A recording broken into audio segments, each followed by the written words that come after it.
ఈ డ్రోన్ చూస్తే మీకు ఇది హెవీ డ్యూటీ డ్రోన్. ఇది హెవీ డ్యూటీ డ్రోన్.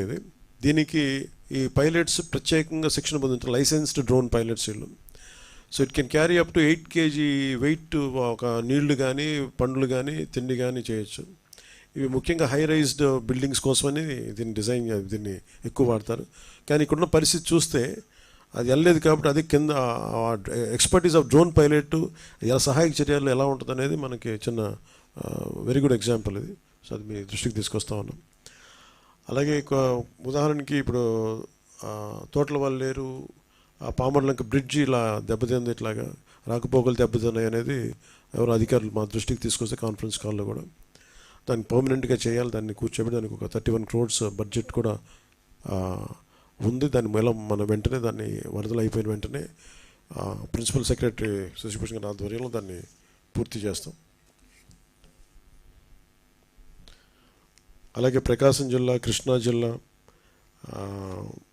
మన ఎన్టీఆర్ జిల్లా అందరు డిపి వాళ్ళందరితో మాట్లాడటం జరిగింది. కంప్లీట్గా తీసుకుని వాళ్ళు చాలా సలహాలు సూచనలు ఇచ్చారు, ఏమేం కావాలి, అడిషనల్గా ఏం కావాలనేది. ప్రత్యేకించి వాళ్ళు అడిగింది మస్కిటో రిపెలెంట్స్ లాంటి ఏదైనా కొన్ని ప్రాంతాల్లో కావాలి మాకు అనేది. అలాగే అందరికీ నమస్కారం. విజయవాడ నగరాన్ని ముంచేసింది ఎవరు? విజయవాడ కూడా రాజధానిలో ఒక భాగమే కదా. అయినా కూడా విజయవాడ నగరం మీద మీకు ఎందుకంత కక్ష? బుడమేరుని మోసం చేసి దారి మళ్లించి విజయవాడ నగరాన్ని బుడమేరు ముంచెత్తేలా చేసి బడుగుల జీవితాన్ని చిన్నాభిన్నం చేసి వారి ఆర్థిక పరిస్థితిని కోలుకోలేనంతగా దెబ్బతీయడానికి కారణం మీ కళని నిజం చేసుకోవడానిక? ఎవరి ప్రయోజనాల కోసం ఇదంతా చేస్తున్నారో చెప్పాలని మేము ముఖ్యమంత్రి చంద్రబాబు నాయుడు గారిని ప్రశ్నిస్తా ఉన్నాం. ఎందుకు విజయవాడ నగరాన్ని బలిపశువు చేశారు? విజయవాడ నగరంలో గతంలో ఎన్నడూ కూడా ఇలాంటి విపత్తు చూడలేదే. వరుణదేవుడికి మా మీద ఎప్పుడు ఇంత కోపం కలగలేదే. అమ్మవారి దయతో ఎప్పుడు ఆనందంగానే ఉన్నాం. కానీ మీకు మా మీద అంత కోపం ఎందుకు, అంత కక్ష ఎందుకు? చంద్రబాబు నాయుడు గారు, మీరు ఖచ్చితంగా ముఖ్యమంత్రి హోదాలో మాకు సమాధానం చెప్పాలి. విజయవాడ నగర చరిత్రకి ఎవరైనా సరే వలస వచ్చిన చరిత్రే. విజయవాడ నగరంలో అందరినీ అమ్మవారు ఒకేలాగా చూసింది, ఒకేలాగా వారందరినీ కూడా ప్రేమించింది. అందుకనే విజయవాడ నగరానికి వలస వచ్చామన్నటువంటి భావన పోయి స్థిర నివాసాలు ఏర్పాటు చేసుకున్నారు. దశాబ్దాల తరబడి ఇక్కడే ఉండిపోయారు.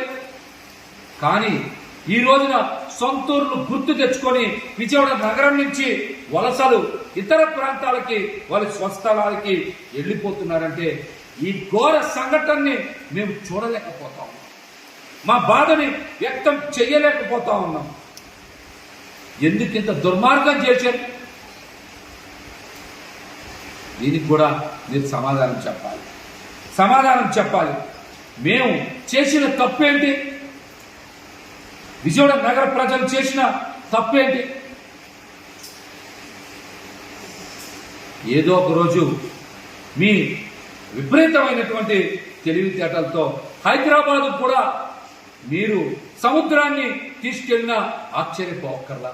ఎందుకంటే మీకు తోడొచ్చేటువంటి యోధులైన నాయకులు ఉన్నారు. వాళ్ళకి ఆర్టిఫిషియల్ ఇంటెలిజెన్స్ టెక్నాలజీ మీద కూడా బాగా పట్టుంది. అట్లాంటి నాయకుల మద్దతు ఉన్న మీరు ఖచ్చితంగా ఏదో ఒక రోజు హైదరాబాద్కి సముద్రాన్ని కూడా ఖచ్చితంగా తీసుకెళ్లేటువంటి సమర్థత ఉందని నేనైతే అనుకుంటా ఉన్నా. విజయవాడ నగరంలో ముంపు గురవడానికి కూటమి ప్రభుత్వమే కారణమని